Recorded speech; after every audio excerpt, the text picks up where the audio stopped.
Good day, everyone. I hope you guys are good, and I hope everyone is ready for today's session. Today, we're going to be looking at the definition of logistics and just looking at logistics as a concept. Now, according to the Council of Supply Chain Management Professionals, the CMP, they define logistics as, they say that logistics management is that part of the supply chain management that plans, implements, and controls the efficient, effective, forward and reverse flow and storage of goods, services, and other related information between the point of origin and the point of consumption in order to meet customer requirements. I think for a first timer, this definition is a bit long, it's a bit hectic, but if we break it down and chop it down, one can get to see the value and the power that this definition has got. Now, let's just break it down so that we can fully understand what these guys are saying. The first part, it says the planning, the implementing, and controlling. Within logistics, within the whole supply chain, there has to be planning. If there's no planning, a lot of resources are going to be wasted, a lot of time is going to be wasted. For example, something as simple as planning the route from the point of origin where the goods are coming from till the point of consumption where the customer is at. If that route is not planned properly, as to maybe along the way there could be a particular bridge that has got a particular height, and therefore maybe our transportation carrier, the height of that vehicle is exceeding that bridge, and therefore it could become a problem. So we have to plan in terms of the times as well. At what time are the products going to leave our facilities and go to the customers? At what time is the customer expecting the products? So there's a lot of planning that has to be done. And there's also the implementing part. Not only do we just plan, but we need to implement the strategies that we came up with. We need to be practical with what we had planned. And the nice thing about controlling is that you look at what you've planned, you look at how you've implemented it, and the outcomes. Remember, when you're planning, you've got desired outcomes as to, we're planning this so that we can do this. Maybe we're planning to cut the operations costs, or we're planning to reduce cost by 20%, and therefore for us to be able to reduce that, we have to maybe cut on production time or whatever the case might be. Now, with the controlling part, you look at all what you've planned, how you've implemented it, and then you compare that with the outcomes. Did it happen the way you wanted it to happen? Did you get the desired outcomes? Were we able to actually reduce our costs by 20%? If that's the case, then that is good. We know what to do well, and we know how to go about that. But if the outcomes are not as what we had planned, then we go back and we take corrective measures as to, we did this, we did that, we did that, but now the outcomes are not what we had expected. Where did we go wrong? And then we try to correct that. That's where the controlling part comes in. Now, there's the efficient and effective.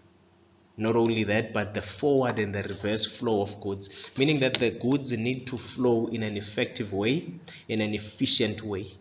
Whether they are flowing to the customer, or is the reverse flow of goods from the customer back to the supplier, be it maybe, usually that happens when it's recycling, time for recycling. Maybe we've used the particular bottles, now we are done as consumers, now we send them back to the suppliers.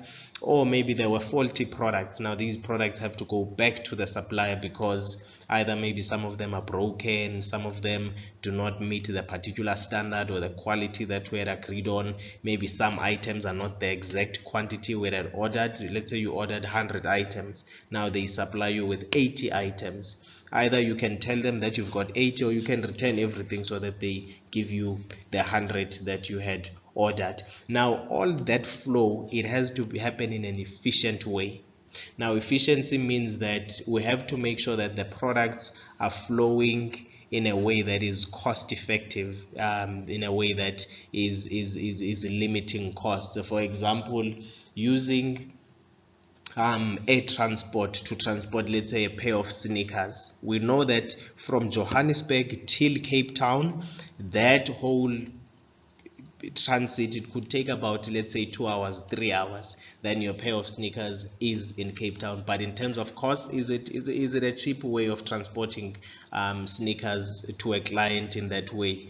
It is not a cheap one, because air transport is a bit expensive. So the most ideal mode of transport to transport, let's say, a pair of sneakers, one that would make sense financially, is road transport, and then you pay for about 100 rands for courier, to courier the product, and then that way you know that your transportation cost is about $100.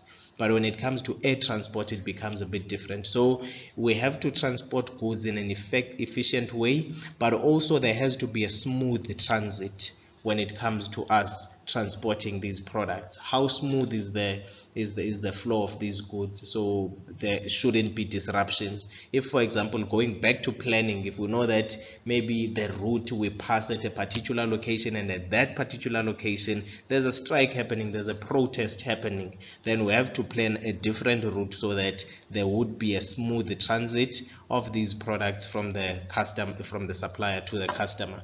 Because should there be a delay in the transit, then it affects the time that the client has or is expecting the product to be there at. Now, part of all of this, we have to store products, and where we store products is very important, because you need to know the nature of the product that you are storing. Some products, they are very specific that they have to be stored in a refrigerated area. You have to do like that, otherwise the product is going to be spoiled. Some, they do say that store in a cool, dry place, meaning that you should abide to that. Some, they just want a room temperature type of an environment for storage, and then some, they need a heated environment for whatever reason. So it is always important for you to know how to store your products, and know and understand the nature of your products, so that you can store them accordingly. Yeah. Now, from the point of origin to the point of consumption, that basically means the products are coming from the supplier to the point of consumption, which is the end customer. Now, we have to understand what role each and every supplier plays. Who are our suppliers? There's a chapter we're going to be looking at that talks about supplier selection criteria, just breaking it down as to how do you get to select a supplier. But the products are leaving from the point of origin, where they are originating from.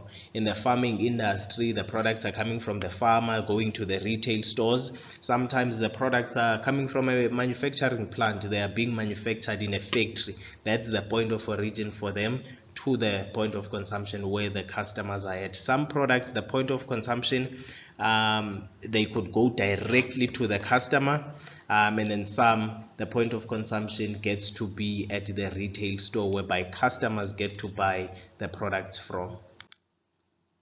Now, all these efforts and all these activities and all these different elements that we've discussed, they exist in order for us to meet the customer's requirements.